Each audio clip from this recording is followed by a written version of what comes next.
Hi, Angel here. Thanks for stopping by.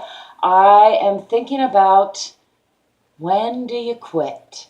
When do you keep going? And when is it time to say enough? It's a tough question that I think we all grapple with at different points, at different areas in our life.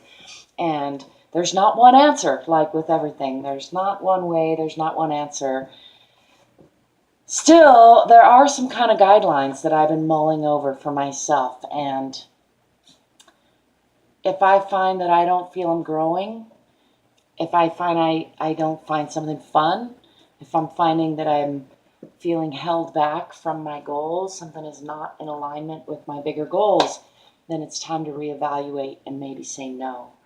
And if I'm already booked up, full, got a full plate because I already have a plan in motion and I'm heading well toward my goals, it's important to be able to table things, say no to things for now, even if they're great. That's kind of one of the challenges of living an awesome, amazing life is that you have to say no to really good things. It's not always an easy, like, well, I don't want to do this and I do want to do this. So I'll say no to the things I don't want to do and yes to the things I do want to do. That's great and awesome. But a lot of times with an amazing, awesome life such as I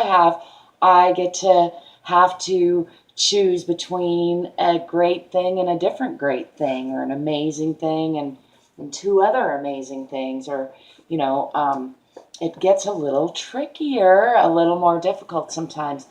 And so the guideline when I'm already booked up is just no thanks, not today.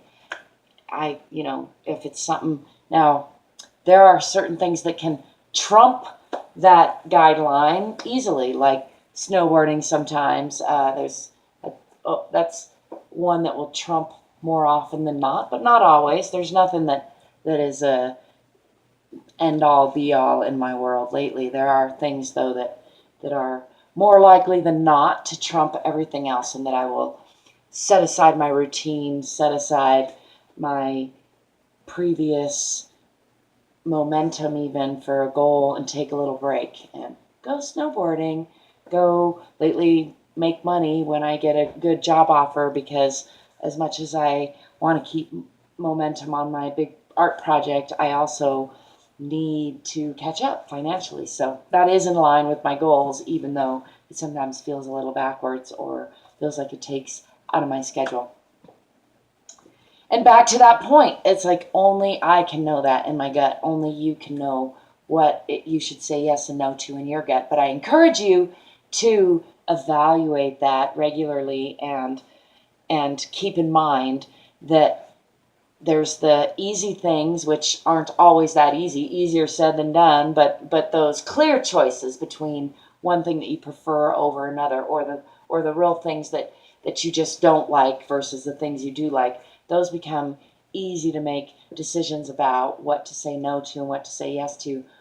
And when it comes to great things that you want to do both, and you just can't do everything all the time, this is a mantra I found myself, I don't know if it's a mantra exactly, but a phrase I've had to remind myself of, a working truth that I have sometimes worked with, which is that you can't do everything all the time. So even, like, say I want to go snowboarding and also sit in the hot tub, I can't do both of those at the same time, obviously.